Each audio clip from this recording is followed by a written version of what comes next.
पड़ेगी और स्प्रे से जो हम पाप करते हैं ये भी नहीं करना पड़ेगा। तो भगवान कह रहे हैं इस तरह से दूसरों का धर्म धारण करने से और अपना धर्म है जो श्रेष्ठ है दूसरों के धर्म से, जो हम अपनाए हुए हैं कर्म वही करने चाहिए। कारण की स्वभाव से नियत किए हुए सब धर्म रूप कर्म को करता हुआ मनुष्य पाप को प्राप्त नहीं होता। जो स्वभाव से जैसा हमारा स्वभाव था, किसी का पूजा पाठ करने का स्वभाव है, किसी का खेती करने का स्वभाव है, किसी का नौकरी करने का स्वभाव है, तो हम जो स्वभाव से नियत किए हुए खुद के सब धर्म यानी स्वभाव रूपी धर्म को निभाते हुए पाप को प्राप्त नहीं होते। हम सब धर्म को छोड़ के दूसरे के धर्म को अपनाए तो मुक्ति नहीं होती। इसलिए ये बात क्यों कह रहे हैं? क्योंकि अर्जुन ने साफ मना कर दिया कि मैं युद्ध नहीं करूंगा और मार काट होगी, युद्ध में पाप होगा। तब भगवान श्री कृष्ण समझा रहे हैं कि हे कुंती नंदन, दोष युक्त होने पर भी सहज कर्म का त्याग नहीं करना चाहिए। अब अर्जुन को युद्ध में मारकाट में जो दोष दिखाई दे रहा था, तो इसलिए भगवान कह रहे हैं कि फिर भी कर्म का त्याग नहीं करना चाहिए, क्योंकि सारे कर्म किसी न किसी दोष से युक्त होते हैं, चाहे कोई कर्म हो।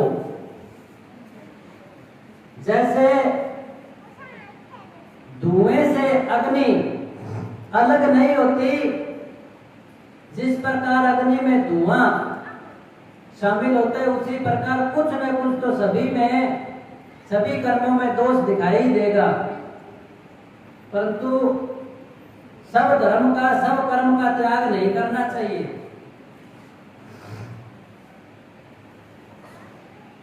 भगवान श्री कृष्ण आगे कह रहे हैं अर्जुन को कि जिसकी बुद्धि सब जगह आसक्ति रहित है, जिसकी बुद्धि सारी जगह आसक्ति रहित है, यानी आसक्ति फिर किस में होगी? भगवान में।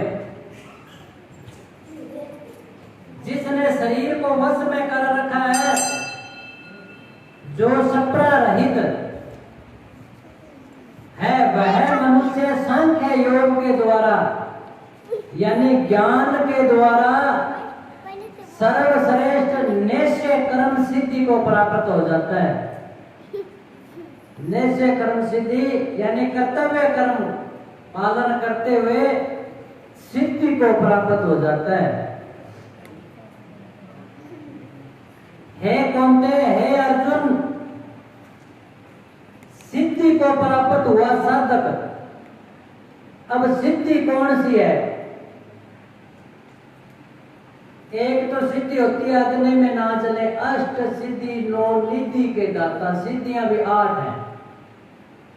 और कुछ चमत्कारों को सिद्धि मान देते हैं, जैसे कोई पानी के ऊपर जैसे धरती पर चलते हैं ऐसे चले, या अग्नि जलाने उसमें ना जले, ऐसी सिद्धियों के बारे में नहीं कहा। तो क्या कहा है? भगवान श्री कृष्ण कह रहे हैं कि हे कौनते, हे अर्जुन, सिद्धि को यानी अंतःकरण की शुद्धि,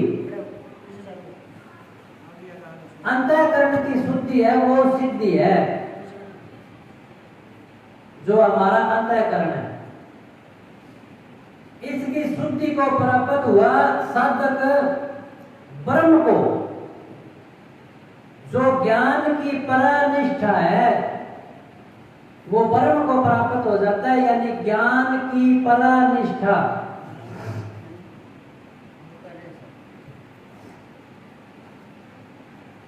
अब भाव ये है कि ब्रह्म प्राप्ति में क्या बताया है?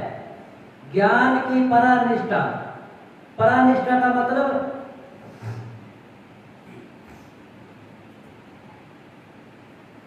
ज्ञान के द्वारा प्राप्त होने वाला। अब कोई चीज का ज्ञान होगा तो हमें वो चीज प्राप्त होगी।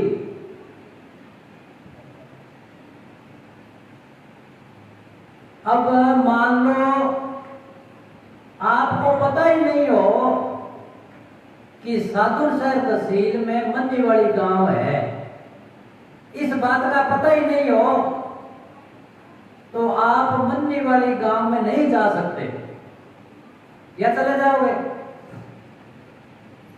पहले आपको उसकी जानकारी होनी चाहिए, उसका ज्ञान होना चाहिए।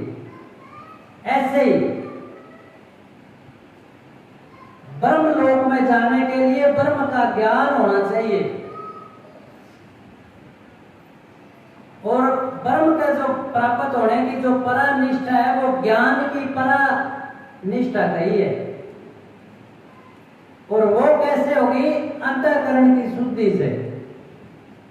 मन में मैल होगा ना, कपट होगा, तो ये ज्ञान प्राप्त नहीं होएगा। तो कह रहे हैं कि हे अर्जुन, हे कौन्ते, अंतःकरण की शुद्धि को प्राप्त हुआ साधक ब्रह्म को, जो कि ज्ञान की परानिष्ठा है, जिस प्रकार से प्राप्त होता है उस प्रकार को तुम मुझसे संक्षेप में ही सुनो। अब बिल्कुल थोड़े में ही समझाएंगे कि कैसे वो प्राप्त होता है। यानी हमें क्या करना चाहिए कि हम ब्रह्म पद को प्राप्त करने, वो कौन से कर्म है? उससे पहले हम एक भजन सुनते हैं। बोलो कृष्ण चंद्र भगवान की जय हो। बोलिए श्री राम।